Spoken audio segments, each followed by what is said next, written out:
What's going on, guys? Hope you're all doing well. Now in this video I wanted to talk about a photo walk that I just recently went on, and in fact it was exactly a week ago because it's also Sunday that I'm recording this.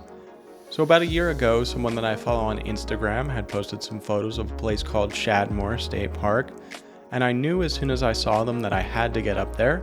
It took me a little bit, but I am so glad that I did. It all started with me getting up at the ungodly hour of 5 a.m. and it took me just over 2 hours in the car to get up there. Now I am not sure whether it's just because I had bad luck or what, but every time I wake up to get some photos at sunrise, it is always overcast.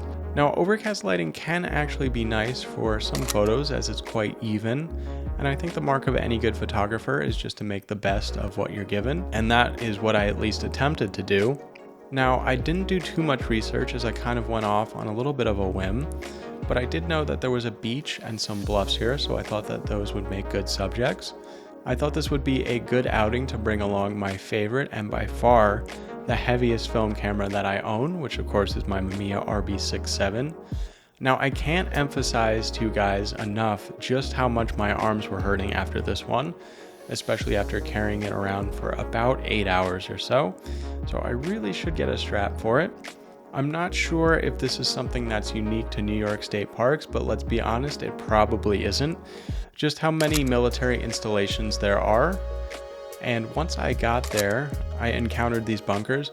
Now I forget if they were from World War I or II, and they were boarded up, which is always unfortunate because it really is cool to see stuff like that.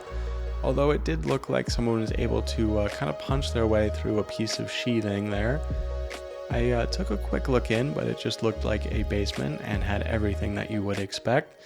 So some graffiti and beer cans. So after I was done taking some photos of the bunkers, I continued down the path and encountered this bluffs under mine sign, which at the time I wasn't too sure what that meant, but once I got to the beach, it became quite a bit more obvious. Now before I left, I loaded up my camera with some film that I hadn't used before, which is the Lomography 800. It turned out to be the right call as the lighting really wasn't that strong and I could get faster shutter speeds handheld. So I ended up finishing my first roll of film way before I even got close to the beach. And really changing the film in this camera when you're out in the field like this is quite a pain.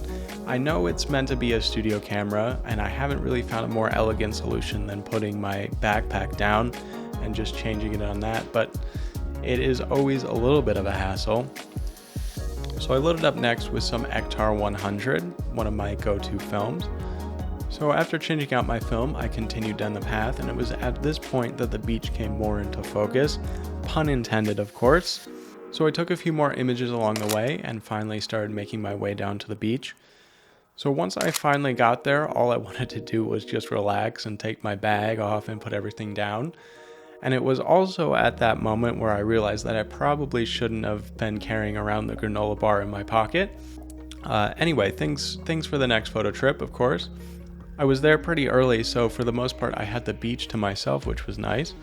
I'm also not sure what the reason for it is, but there is a band of purple sand that runs all the way through the beach near the bluffs. And once I started to explore the beach a little bit more, the reason for that sign became extremely apparent. There's actually what appears to be a collapsed house on the beach. You can kind of see some brickwork like for a chimney and stuff like that, and pipes and whatnot. So I'm sure that's not a great sign for people whose houses are also near there, as there are quite a few. Now, as long as it doesn't erode, I'm sure that the views are quite nice, and it really must be convenient being right there on the beach, especially in the summertime. Since for the most part I was alone on the beach, I thought that would be a great time to see if I could still skip some rocks, and it ended up being kind of like the Fast and Furious franchise. The first one was pretty good, but everything else fell off from there.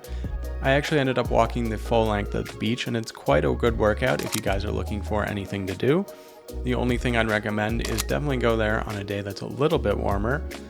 So after that, I started making my way back to the car as I wanted to get home at a somewhat reasonable hour.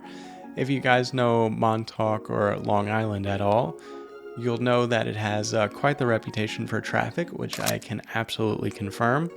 So it ended up adding about 2 hours to the trip on the way back, but it was definitely worth it. So guys, that is going to do it for this video. I hope that you enjoyed. and I will see you again in another one very soon.